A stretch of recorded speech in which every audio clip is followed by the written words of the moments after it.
ओम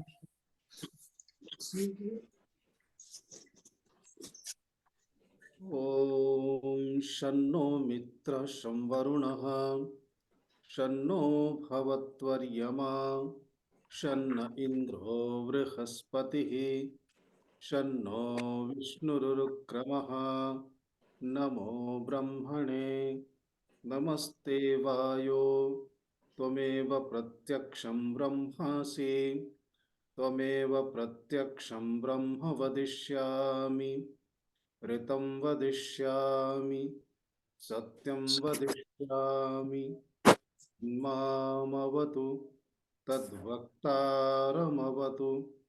अवतु माम् अवतु वक्तारम् ॐ शान्ति शान्ति शान्तिः ॐ नमो ब्रह्मादिभ्यो ब्रह्मविद्या सम्प्रदायकर्तृभ्यो वंशऋषिभ्यो महद्भ्यो नमो गुरुभ्यः सर्वोपप्लवरहितः प्रज्ञानघनः प्रत्यगर्थो ब्रह्मैवाहमस्मि ब्रह्मैवाहमस्मि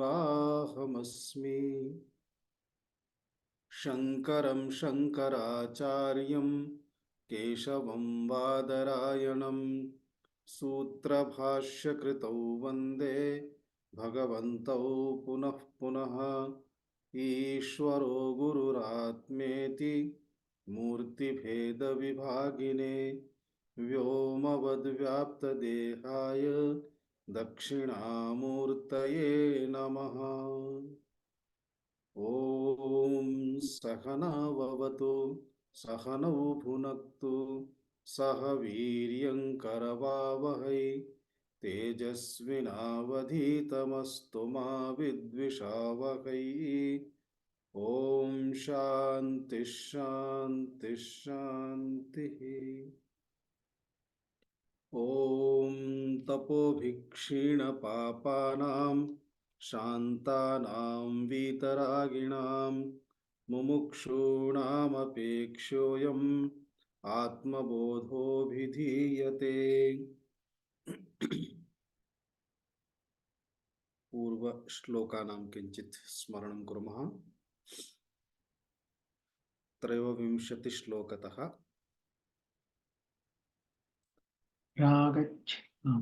प्रकाशोऽर्कस्य तोयस्य प्रकाशोऽर्कस्य तोयस्य चैत्यमग्नेर्यथोष्णता चैत्यमग्नेर्यथोष्णता स्वभावः सच्चिदानन्द स्वभावसच्चिदानन्द नित्यनिर्मलतात्मनः नित्यनिर्मलतात्मनः आत्मनः सच्चिदंशश्च आत्मनः सच्चिदंशश्च बुद्धेर्वृत्तिरिति द्वयम् बुद्धेर्वृत्तिरिद्वयम् संयोज्य च विवेकेन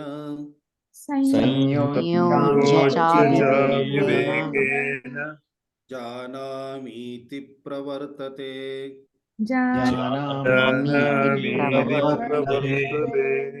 आत्मनो विक्रिया नास्ति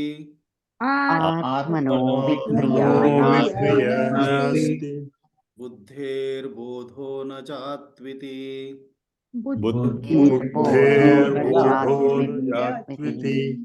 जीवः सर्वमलं ज्ञात्वा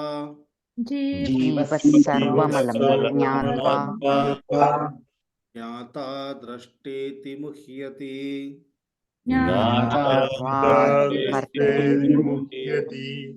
रज्जु सर्पवदात्मानं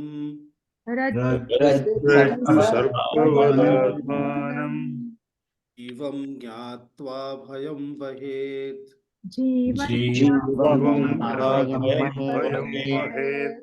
नाहं जीवः परात्मेति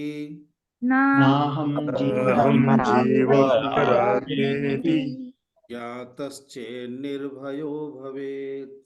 ज्ञातश्चेन्निर्भयो भवेत्। ज्ञातश्चेन्निर्भयो भवेत्। एवं आत्मनः स्वरूपम् उक्त्वा आत्मा सच्चिदानंद नित्य निर्मल स्वरूपः अस्ति। यथा येषां पदार्थानां स्वभावः भवति स्वाभाविकतया ते पदार्थाः स्वस्वस्वभावे तिष्ठन्ति। जलस्य स्वभावः शीतता अस्ति, शैत्यं। जलम् एकवारम् उष्णं जातं चेदपि कालान्तरं प्राप्य पुनः शीतलतां प्राप्नोति गच्छता कालेन। अर्थात अग्निसंपर्कं त्यक्त्वा पुनः यदि जलं पृथक् स्थापितमस्ति तर्हि तद् जलं शनैः शनैः स्वस्वभावं प्राप्नोति। अग्नेः अपि स्वभावः अस्ति उष्णतायाः। अग्निपार्श्वे अग्निसमीपे यदि कश्चन उपविशति सः अपि औष्ण्यं प्राप्नोति। एवं आत्मनः अपि स्वभावः अस्ति सत्स्वरूपः, चित्स्वरूपः, आनन्दस्वरूपः। अतः एवम् अस्ति चेदपि अनुभूतिः किमर्थं न भवति? तस्य कारणं प्रदर्शितम्। एकम् अन्तःकरणम् अस्ति, तस्मिन् अन्तःकरणे पंच ज्ञानेन्द्रियाणि, पंच कर्मेन्द्रियाणि, पंच प्राणाः, मनबुद्धि चित्तम् अहङ्काराः, एते सर्वे तत्र तस्मिन् अन्तःकरणे अन्तःकरणेन सह एव भवन्ति। अतः तत्सर्वम् आहत्य लिङ्गदेहः सूक्ष्मदेहः इति उच्यते। तस्मिन् लिङ्गदेहे अर्थात आदौ अंतःकरणे एव सर्वप्रथमम् अंतःकरणे चैतन्यस्य प्रतिबिम्बनं भवति। तस्माद् अंतःकरणं चैतन्यवत् भवति। अंतःकरणे विद्यमानाः अन्ये लिङ्गदेह अङ्गभूताः सन्ति। तत्रापि अंतःकरणसम्पर्कात् तेषु अपि अर्थात ते अपि चैतन्यवन्तः भवन्ति। तेषु अपि चैतन्यता प्राप्यते। एवं लिङ्गदेहस्य सम्पर्केण स्थूलदेहः, स्थूलदेहे अपि चैतन्यता प्राप्यते। स्थूलदेहद्वारा व्यवहारः भवति, अतः दृष्टिपथो व्यवहाराः आगच्छन्ति। तस्मात् कारणात् वयं व्यवहारं दृष्ट्वा अहं व्यवहरामि इति व्यवहारं कुर्मः। एतत् सर्वम् अज्ञानात् भवति।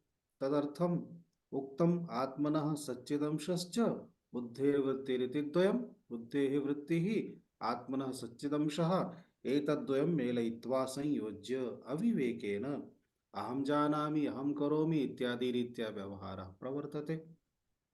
आत्मनि तु कदापि विक्रियः नास्ति।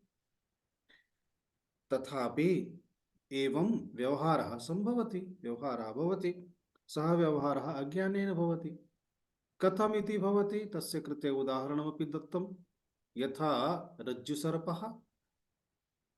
वस्तुतः रज्जुः सर्पः नास्ति, रज्जुरेव अस्ति, परन्तु रज्जोः अथवा रज्ज्वायाः ज्ञानं नास्ति।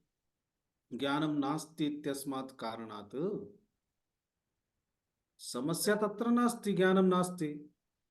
समस्या अस्ति तस्मिन् स्थाने अन्यस्य पदार्थस्य बोधः भवति। सर्पस्य, सर्पः स्वभावतः कीदृशः इति वयं जानीमः।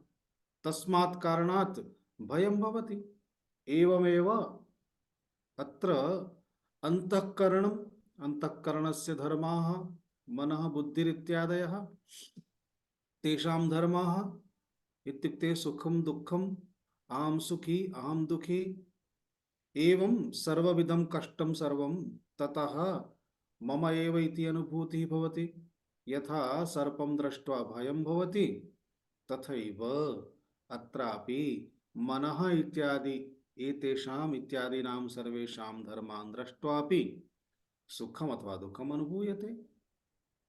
भीतिः भवति वा पलायनं भवति, मरणं भविष्यति। देहस्य जन्म अस्ति, तज्जन्म मम इति स्वीकृत्य, देहस्य मरणमिति मम मरणमिति स्वीकृत्य मरणस्य भयमस्ति।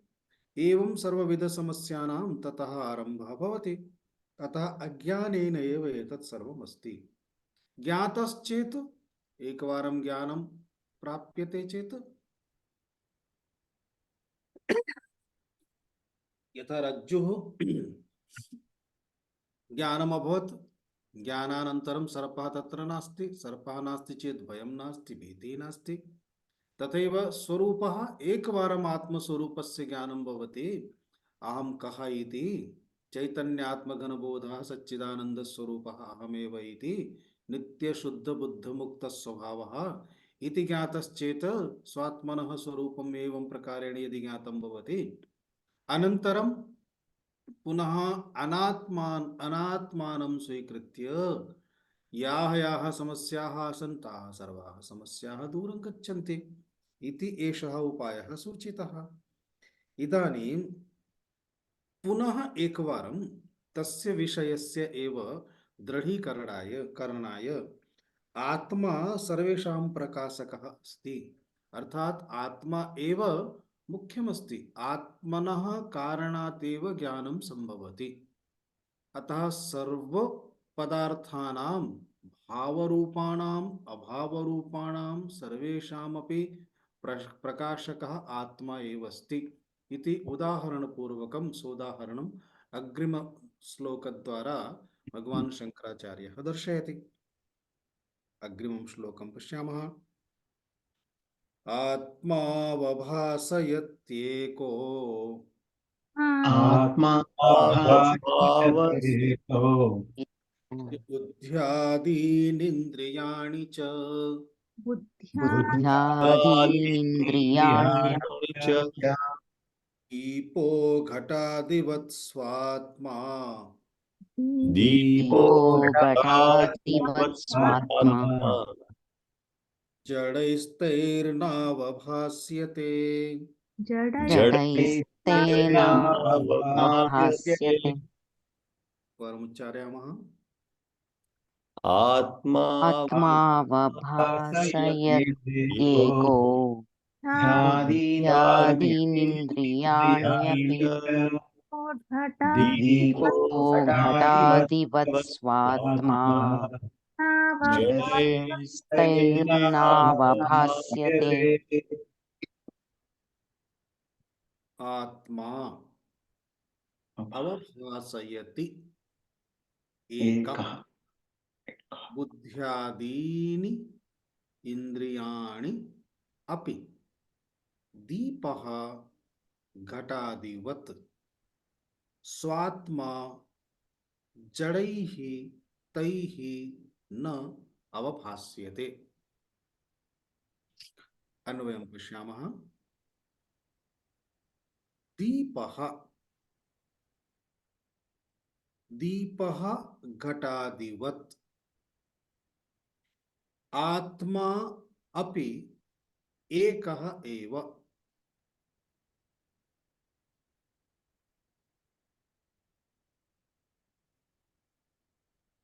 अत्र अपि अपि शब्दः अस्ति, बुद्ध्यादि इन्द्रियाण्यपि सम्यक् अस्ति। आत्मा अपि एकः एव, बुद्ध्यादीनि इन्द्रियाणि अवभासयन्ति। प्राप्तम्?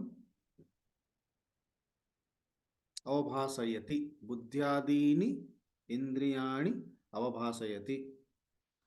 तैः तैः इत्युक्ते बुद्ध्यादिभिः, तैः जडैः स्वात्मा न अवभासते, अवभास्यते, स्वात्मा न अवभास्यते। शब्दशः एकवारम् अर्थं पश्यामः। तो दीपः, दीपः इत्युक्ते प्रकाशकः, प्रदीपः।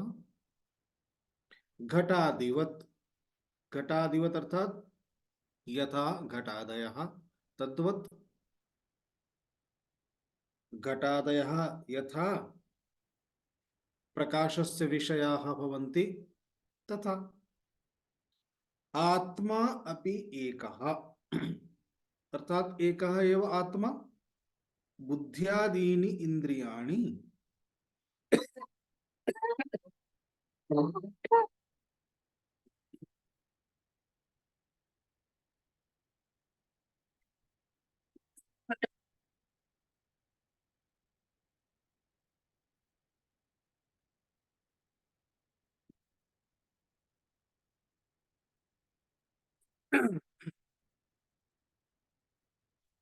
बुद्ध्यादीनि इंद्रियाणि मनो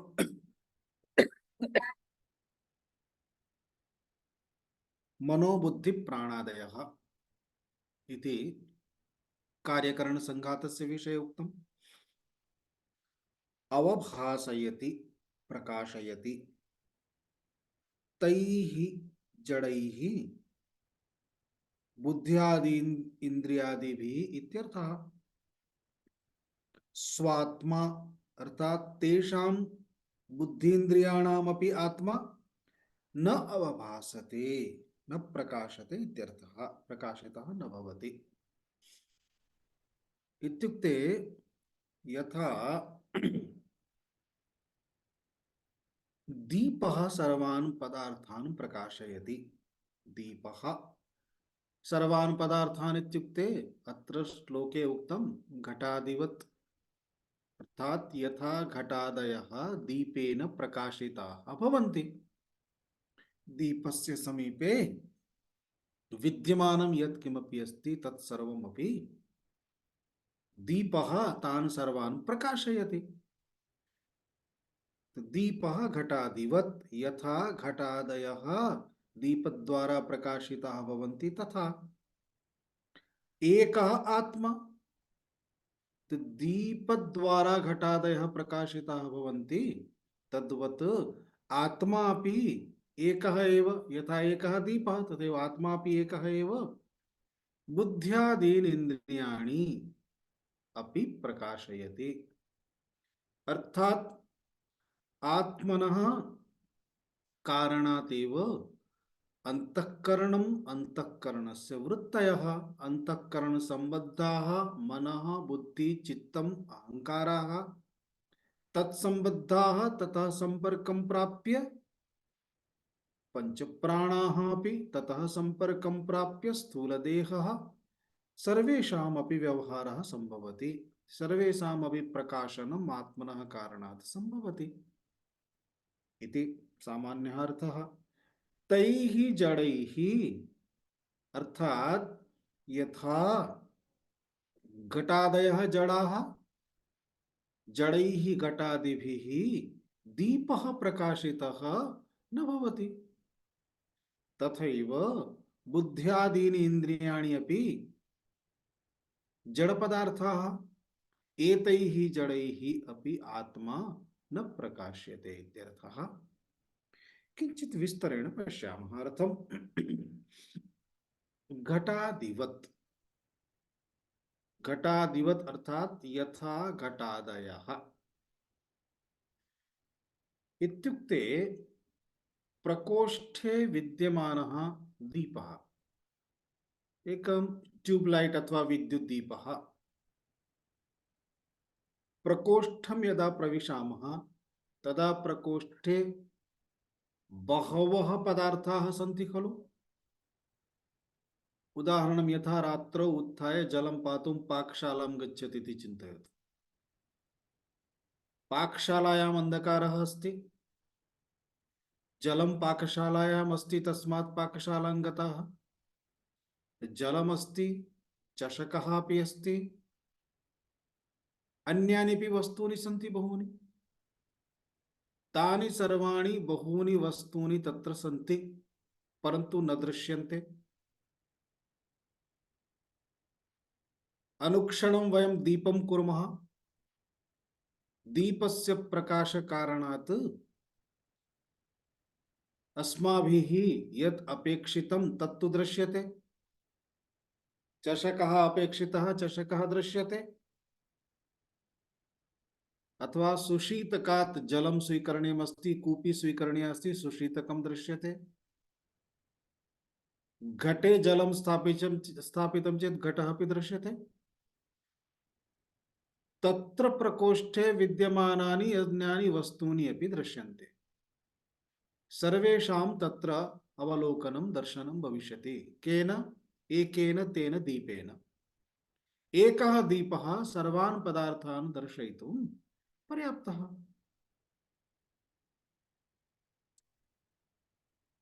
उदाहरणम् अन्यानि अपि उदाहरणानि भवितुमर्हन्ति। यथा सभागारः अस्ति, सभागारे दीपः अस्ति, सः दीपः सभागारे विद्यमानः अध्यक्षः, अध्यक्षं द्रष्टुं शक्नुमः तेन दीपेन।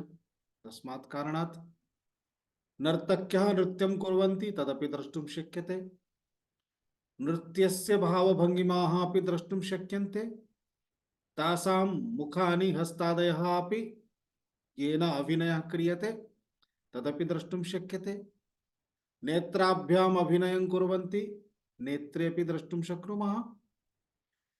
तावदेव न, तत्सर्वं ये प्रेक्षकाः सन्ति द्रष्टुं, तान् प्रेक्षकान् अपि द्रष्टुं शक्नुमः तेन एकेन प्रकाशेन, एकेन दीपेन। इदानीं प्रकोष्ठे विद्यमानाः अन्ये ये पदार्थाः सन्ति तेन पदार्थेन दीपः अपि द्रष्टुं शक्यते वा? न शक्यते। यथा तेन पदार्थेन, यथा यस्य घटस्य बोधः येन दीपेन भवति रात्रौ, तेन घटेन तस्य दीपस्य बोधः अपि भवेत् वा? न भवेत्, जडत्वात्। समानतया इदानीं घटयामः,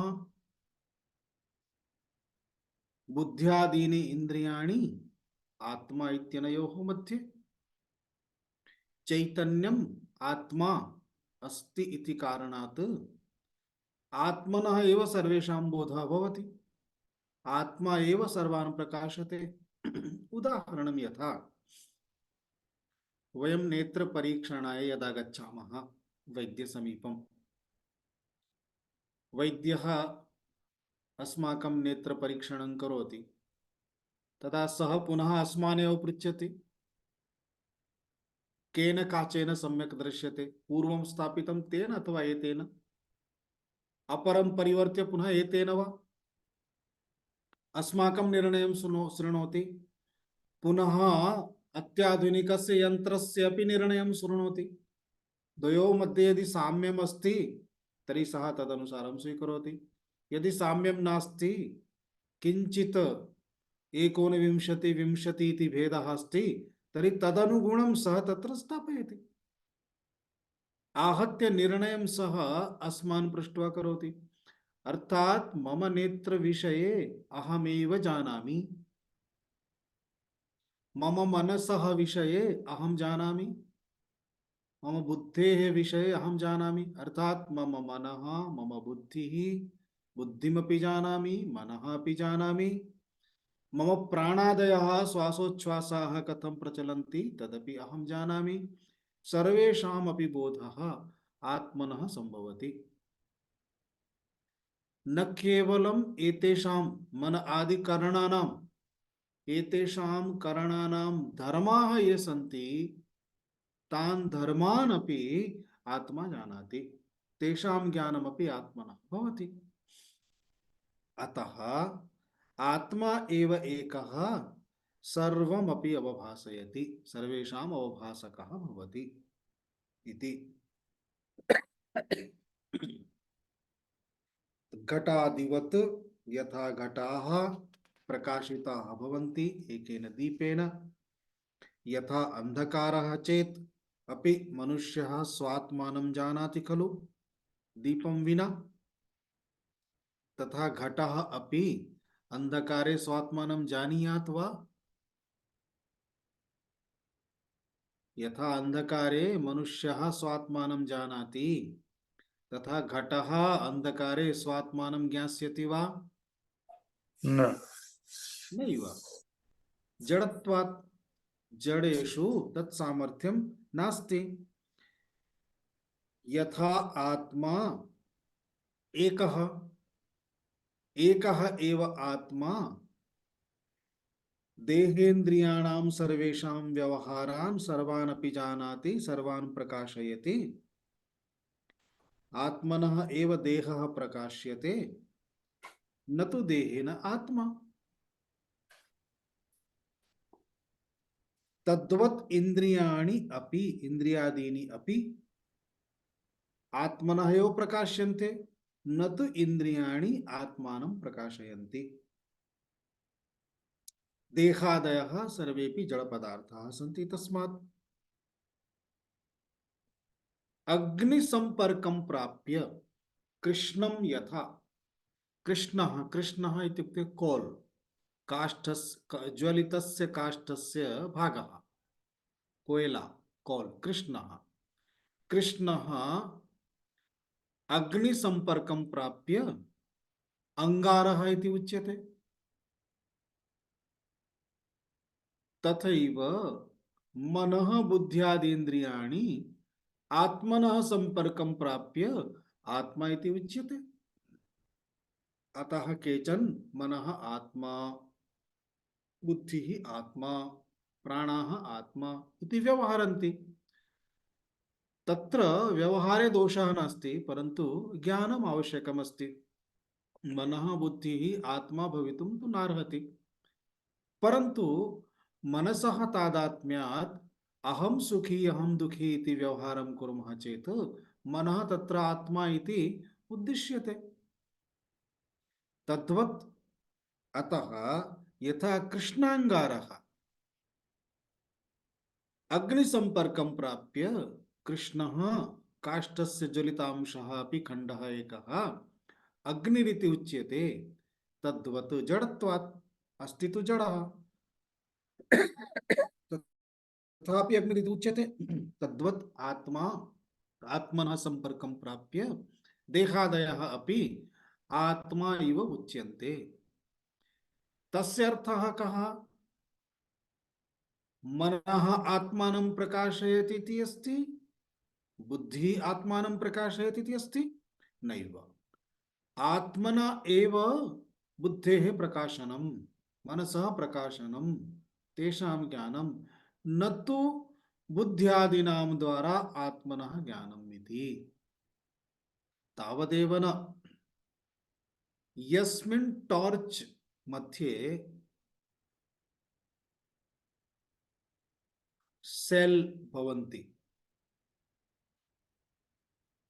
सेल द्वारा टॉर्च प्रकाशनं करोति, तत् टॉर्च सेल प्रकाशनं कर्तुं शक्नोति? न शक्नोति। सेल द्वारा टॉर्च प्रकाशनं कर्तुं शक्नोति, प्रकाशं क्षिपति, तेनेव प्रकाशेन तदेव सह एव करदीपः स्वात्मनि विद्यमानं विद्युत् कोशं प्रकाशयितुं न शक्नोति। तावदेव न, यस्मिन् हस्ते गृहीतमस्ति, करदीपः गृहीतः, तं हस्तम् अपि प्रकाशयितुं न शक्नोति। एतेषां सर्वेषामपि तथैव अस्ति। येन आत्मना एते गृहीताः सन्ति, तम आत्मानम् एते प्रकाशयितुं न शक्नुवन्ति। येन आत्मना एते प्रकाशिताः भवन्ति विद्युत् कोशवत्, तम आत्मानम् अपि एते प्रकाशनं कर्तुं प्रकाशयितुं न शक्नुवन्ति इत्यर्थः इति बोधः। एवं एतेन किं सिद्ध्यते? आत्मा एव सर्वेषां प्रकाशकः अस्ति, आत्मना एव सर्वेषां ज्ञानं संभवति। यत्किमपि ज्ञातुं शक्नुमः, बोद्धुं शक्नुमः, तस्य कारणं केवलम् एकमात्रम् आत्मा एव अस्ति। आत्मा द्वारा एव सर्वं ज्ञातुं शक्यते। एषः आत्मा स्वयं इंद्रियादीनि सर्वाणि प्रकाशयति, परन्तु इंद्रियादयः एतस्य आत्मनः प्रकाशनं कर्तुं न शक्नुवन्ति। किमर्थम्? आत्मा अगोचरः, इंद्रियादीनां विषयः न भवति तस्मात्।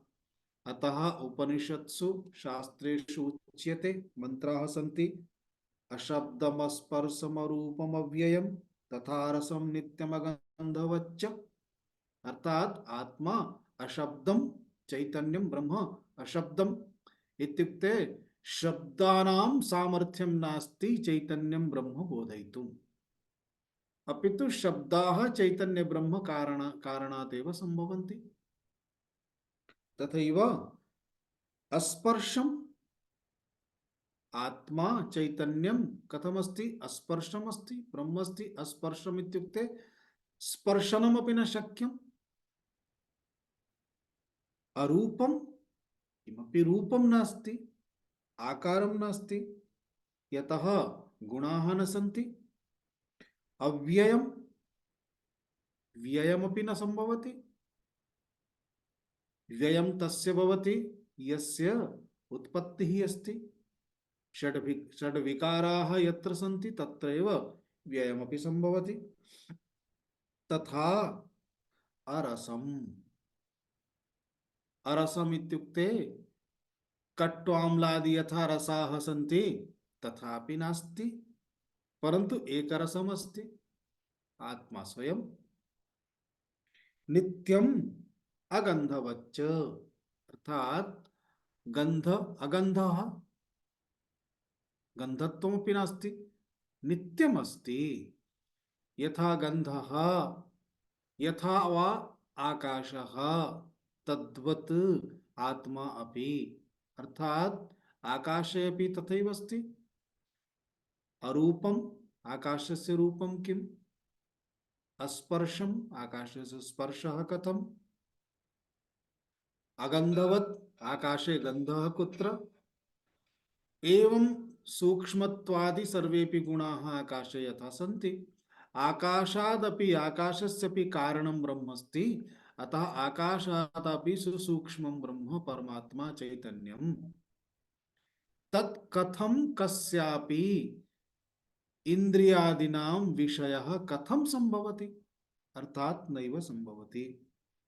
तस्मात् जडैः मनसा वा बुद्ध्या वा आत्मनः अवभासनं न शक्यते इत्यर्थः। एवं चेत् आत्मज्ञानं कथं भवेत् इति प्रश्नः भवति। यदि मनद्वारा बुद्धिद्वारा कथमपि एतेषां मनसादीनाम् आत्मा विषयः एव न भवति, तर्हि आत्मज्ञानम् आत्मबोधः कथं भवेत्। तदा शास्त्रेषु उच्यते खलु, एकवारं किमुच्यते, यन्मनसा न मनुते, अर्थात यस्य आत्मनः चिन्तनम् आत्मनः ज्ञानं मननं मनसा कर्तुं न शक्यते, तदेव आत्मा मनसैवेव इदमाप्तव्यम्, मनसा एव इदमाप्तव्यम्, मनद्वारा एव एतत् प्राप्तव्यमस्ति। अर्थात कीदृशेन मनसा आप्तव्यमस्ति, अध्यात्म ज्ञान संस्कृत मनसा, श्रवण मनन चिंतनादि निधिध्यासनादि द्वारा सुसंस्कृत मनसा, तेन मनसा प्राप्तुं शक्यते। एवं व्यवहार ज्ञान विषय ज्ञान संलिप्त मनसा राग द्वेषादि संयुक्त मनसा ज्ञातुं न शक्यते इत्यर्थः। अर्थात ज्ञातुं सर्वथा अवगन्तुं न शक्यते इति नास्ति, परन्तु मन आदि बुद्धिनां द्वारा अवगन्तुं न शक्यते। किमर्थं, यतः आत्मा मन आदि बुद्धिनां विषयः नास्ति, अगोचरत्वात् इति श्लोकस्य तात्पर्यं सिद्धम्। इदानीं यथा बुद्ध्या सर्वं ज्ञायते, बुद्धि द्वारा अस्माकं बोधः भवति, ज्ञानं भवति सर्वपदार्थानां, तथा आत्मनः अपि ज्ञानं बुद्धि द्वारा एव आवश्यकी खलु इति आग्रहः भवति सर्वेषां। यथा सर्वान् पदार्थान् वयं बुद्धि द्वारा मन द्वारा मनसा अवगच्छामः, तथैव आत्मा अपि तथैव भवतु इति अस्माकं सर्वेषाम् आग्रहः भवति।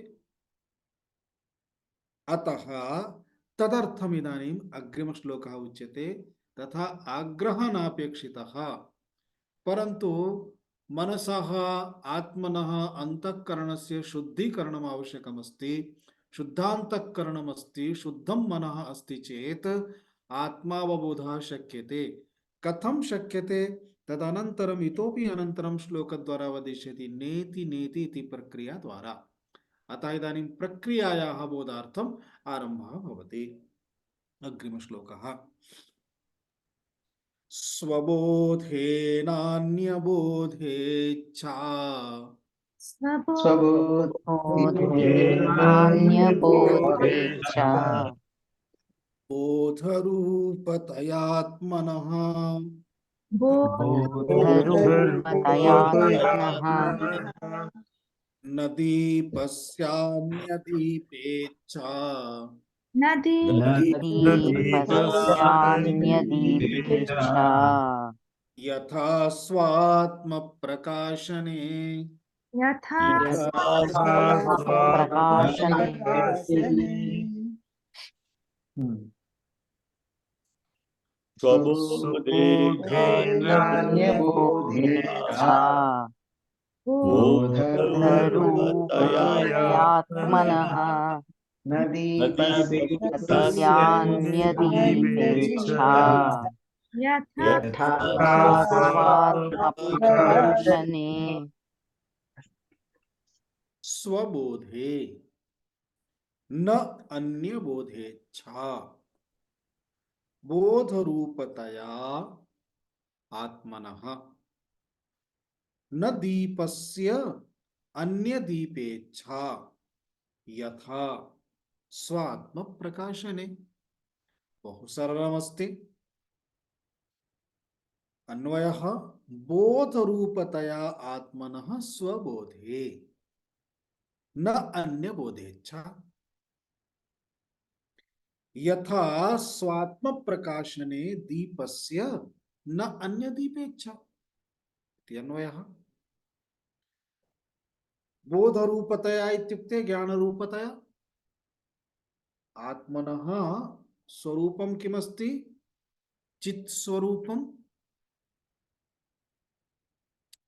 सत्स्वरूपं, चित्स्वरूपं, आनन्दस्वरूपम् इति वदामः। अर्थात सत्स्वरूपता सदा सर्वदा सर्वत्र सर्वेषु विद्यमानता इति सत्स्वरूपता। त्रिकालाबाधितं सत्यं। तथैव आनन्दस्य आत्मनः चित्स्वरूपता। चित्स्वरूपता इत्युक्ते ज्ञानस्वरूपता। आत्मा स्वयं ज्ञानस्वरूपेण स्वरूपः अस्ति। तथैव आनन्दस्वरूपः। अत्र विषयः अस्ति, ज्ञानविषयः, बोधस्य प्रकरणम्। अतः आत्मा स्वयं स्वरूपेण कथमस्ति? चित्स्वरूपः, बोधस्वरूपः। आत्मनः बोधरूपता। बोधरूपतया इत्युक्ते ज्ञानरूपतया, ज्ञानस्वरूपत्वेन इत्यर्थः। आत्मनः इत्युक्ते आत्मस्वरूपस्य। स्वबोधे, स्वबोधे इत्युक्ते आत्मबोधे, अहम् इत्यस्य बोधे। एतद् अवगन्तुं न अन्य बोधे इच्छा, अन्यस्य बोधस्य इच्छा नास्ति। अन्यस्य बोधस्य इच्छा इत्युक्ते अन्य ज्ञान द्वारा आत्मनः ज्ञानं भवेत् इति, तथा अपेक्षितं नास्ति। उदाहरणं यथा कश्चन स्वस्य नाम विस्मरति, विस्मरणम् अभवत् तस्य, स्वस्य नामेव न स्मरति। तदा अन्यः आगत्य वदति भवतः नाम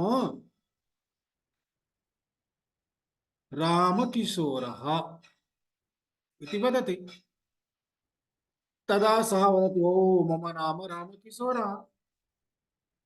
तस्य रामकिशोरः इति तस्य नाम, तस्य बोधार्थम् अन्यः कश्चन आगत्य बोधयति। अतः अन्यस्य बोधस्य इच्छा भवति, अन्यस्य ज्ञानस्य इच्छा भवति। अन्यः कोऽपि ज्ञाता स्वज्ञानद्वारा एतस्य ज्ञानप्रकाशनं करोति।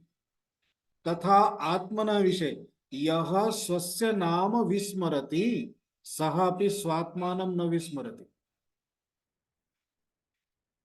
जीवनस्य सर्वमपि विस्मरति चेदपि अहम इति न विस्मरति, स्वात्मानं न कोऽपि विस्मरति, विस्मर्तुं न शक्नोति। अतः स्वबोधे इत्युक्ते आत्मबोधे, न अन्यबोधेच्छा इत्युक्ते अन्यस्य बोधः नापेक्षितः। यथा स्वप्रकाशने अर्थात स्वात्म प्रकाशने आत्मबोधे दीपस्य प्रदीपस्य अन्य दीपेक्षा अन्यः दीपः न अपेक्षितः इत्यर्थः। एकं दीपम् अवगन्तुम् अन्यस्य दीपस्य आवश्यकता अस्ति। उदाहरणं यथा मन्दिरे अस्माकं गृहे किञ्चन मन्दिरमस्ति इति चिन्तयतु, नवरात्रिकालः अस्ति इति चिन्तयतु, अखण्डदीपः स्थापनीयः इति चिन्तयतु, अखण्डदीपः अखण्डतया प्रज्वलेत्, तदर्थं तत्र घृतम् अथवा तैलं पूरणीयं भवति इति चिन्तयतु। आदिनं सम्यक्तया दृष्टं, रात्रौ शयनं कुर्मः, अतः रात्रौ मध्यरात्रिकाले उत्थाय तैलं वा घृतं वा दीपे पर्याप्तम् अस्ति वा नास्ति इति द्रष्टुं गन्तव्यम्। विशालं गृहमस्ति, तस्मिन् गृहे एकत्र अस्माकं मन्दिरमस्ति, तस्मिन् मन्दिरे दीपः, रात्रिकालः, सर्वत्र अन्धकारः अस्ति, अतः प्रकोष्ठात् बहिः गन्तुं वयम् एकं दीपं कुर्मः, पिञ्जं नोदयामः, अपर प्रकोष्ठं गन्तुं पुनः एकं दीपं कुर्मः। इदानीं यस्मिन् मन्दिरे दीपः अस्ति तत्र तं दीपं द्रष्टुं पुनः एकं ट्यूबलाइट कुर्मः खलु। सः दीपः ज्वलति उत न ज्वलति इति द्रष्टुं पुनः एकः दीपः आवश्यकः खलु, न आवश्यकः। दीपः ज्वलति चेत् दृश्यते एव, न ज्वलति चेत् तदपि दृश्यते। अतः दीपस्य कृते अन्य दीपस्य अपेक्षा न भवति। प्रज्वलितः दीपः कश्चन, तं दीपं द्रष्टुम् अन्यदेकं ट्यूबलाइट करणीयं, गोलदीपः करणीयः इति, दण्डदीपः करणीयः इति अपेक्षितः न भवति। तथैव मम कृते अपि कोऽपि आगत्य मां वदति, अरे भो भवान् अस्ति, तदा अहं भवान्, तदा अहम् अस्मि इति बोधः भवति खलु। तथा नास्ति, मम कृते अपि तथैव एतमेव अंशमत्रापि बोधयन्नस्ति। किञ्चित् भिन्नरीत्या अपि पश्यामः।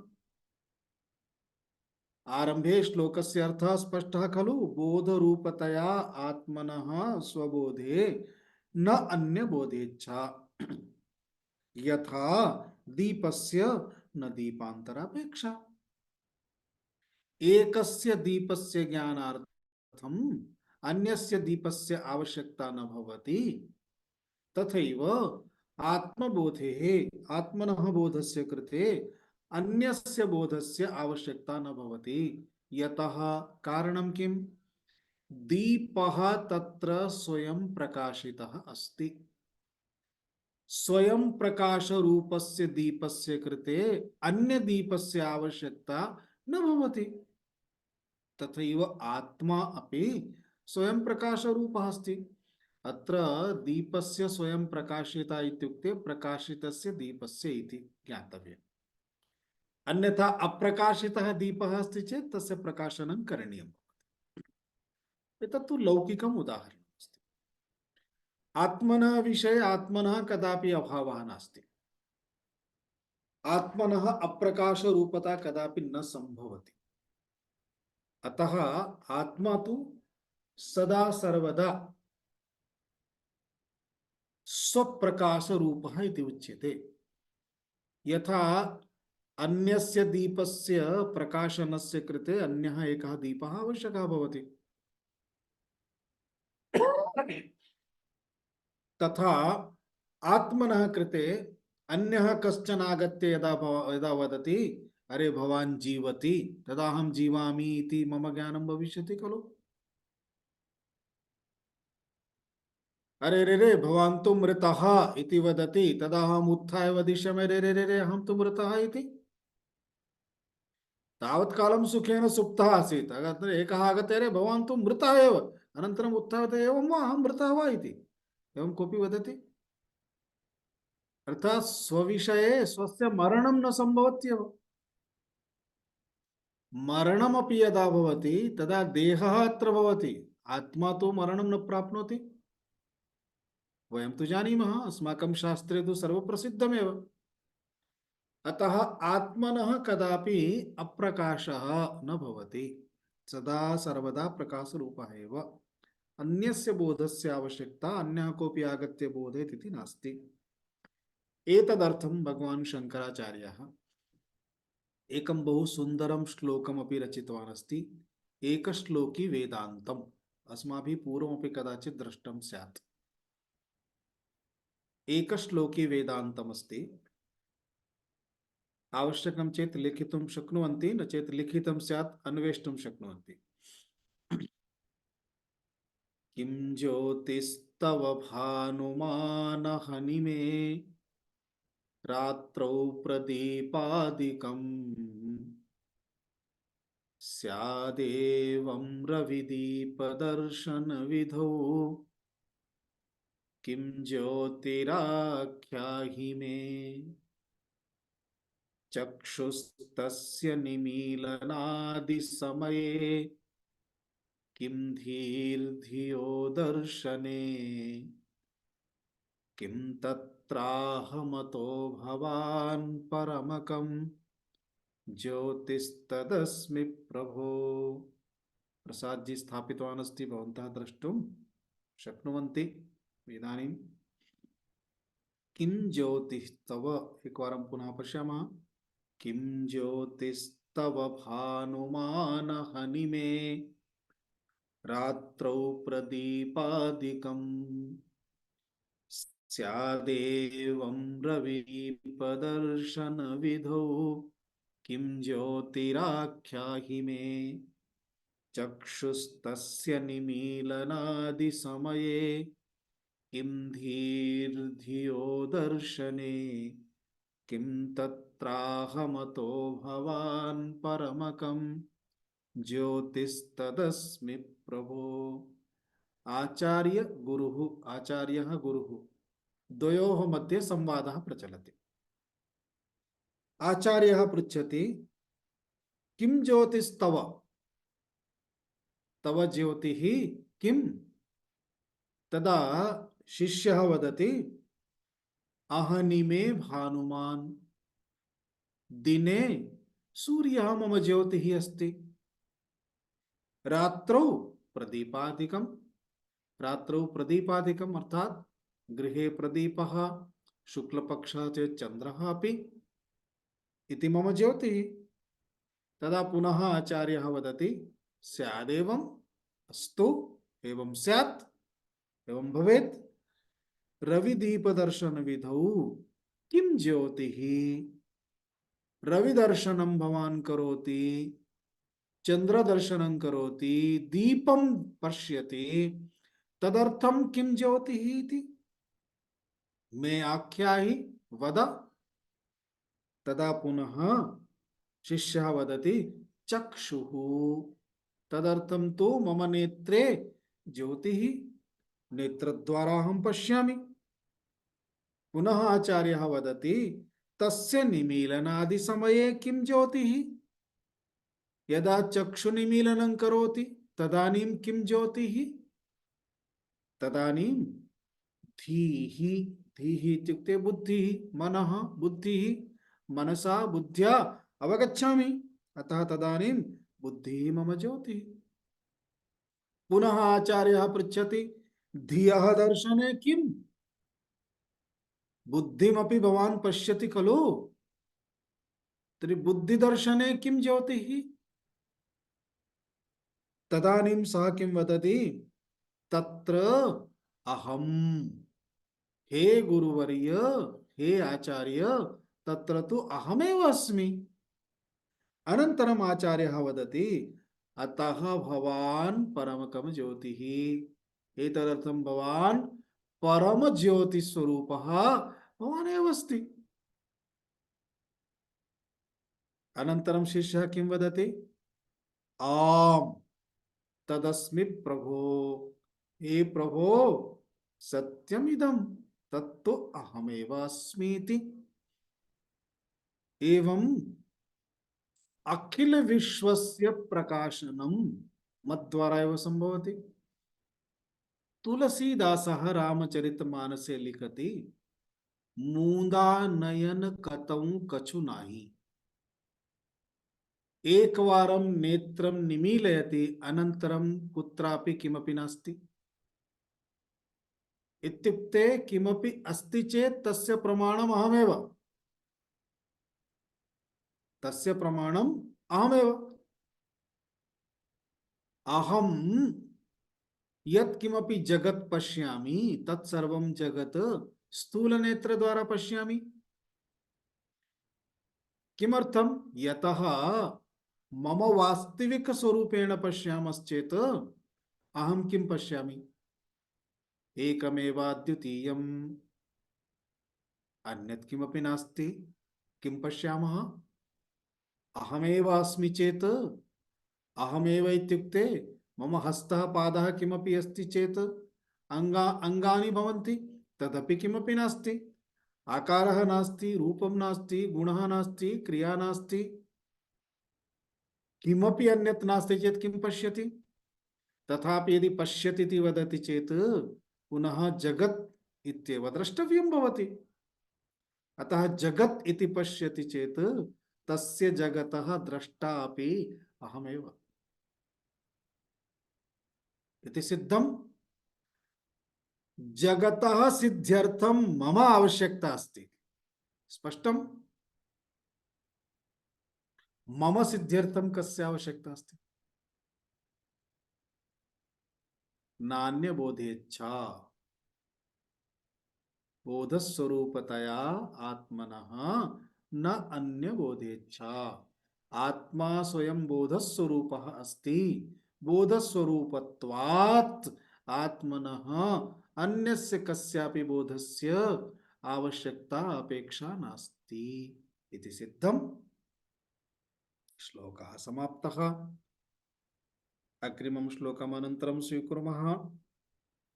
ॐ पूर्णमदः पूर्णमिदं पूर्णात् पूर्णमुदच्यते पूर्णस्य पूर्णमादाय पूर्णमेवावशिष्यते।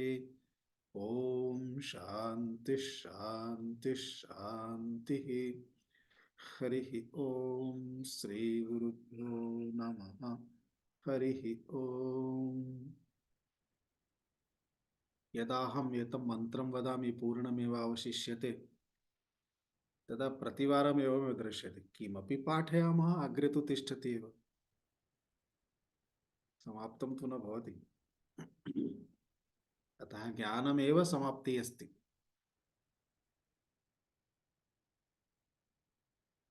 कोऽपि प्रश्नः चेत् प्रष्टुं शक्यते। किञ्चित् पूर्वं समापितवान् अपि। भवतः स्वास्थ्यं सम्यक् नमस्ते नास्ति। स्वामीजी, प्रणमामि, धन्यवादः। स्वास्थ्यस्य किञ्चित् जातमस्ति, किं कुर्मः? कासः आगच्छति, कासः। देहः अस्ति, किमपि किमपि स्वीकृत्य आगतवान् अस्ति।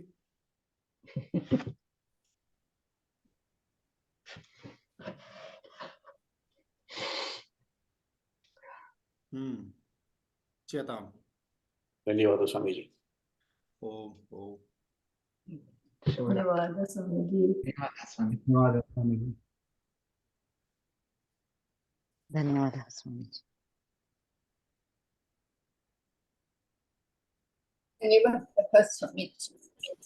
धन्यवादः स्वामीजी। ओम ओम।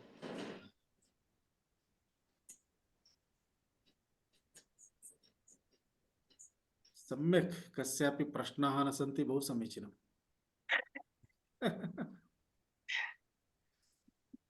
तत्र बोधरूपतया इति पदस्य आवश्यकता एव नास्ति किल महोदय श्लोके तत्र सत्यम् आत्मनः स्वबोधेन अन्यबोधेच्छा इति पर्याप्तमेव सत्यम् बोधरूपतया इति पदम् अहं न अवगच्छामि किमर्थं तत् स्थापितमिति तस्य स्थापनस्य कारणमस्ति आत्मा बोधरूपः इति।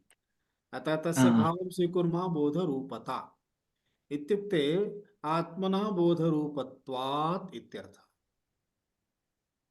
हेतुः आत्मनः अन्यस्य बोधस्य अपेक्षा नास्ति। हेतुः किम्? हेतुः आत्मनः बोधरूपता। आत्मा स्वयं बोधरूपः अस्ति इत्यस्मात्। इदानीं श्लोके श्लोकपूर्तिनिमित्तमपि मात्रा सम्यक् गणनीया, अतः रूपतया अस्ति, अन्यथा रूपत्वेन अपि वक्तुं शक्यते अथवा आत्मनः बोधरूपेण इत्यपि वक्तुं शक्यते। परन्तु स्वबोधे अपि अस्ति किल आत्मनः स्वबोधे इति अपि अस्ति अतः आत्मनः स्वबोधे न अन्यबोधेच्छा इति सम्यक् एव तिष्ठति। तस्मात् एतत् दत्तम्। आम् आहत्य समानः एव अर्थः, भेदः नास्ति। धन्यवादः स्वामीजी। धन्यवादः स्वामी, धन्यवादः। नमस्ते। अस्तु, तिष्ठामि। मिलामः।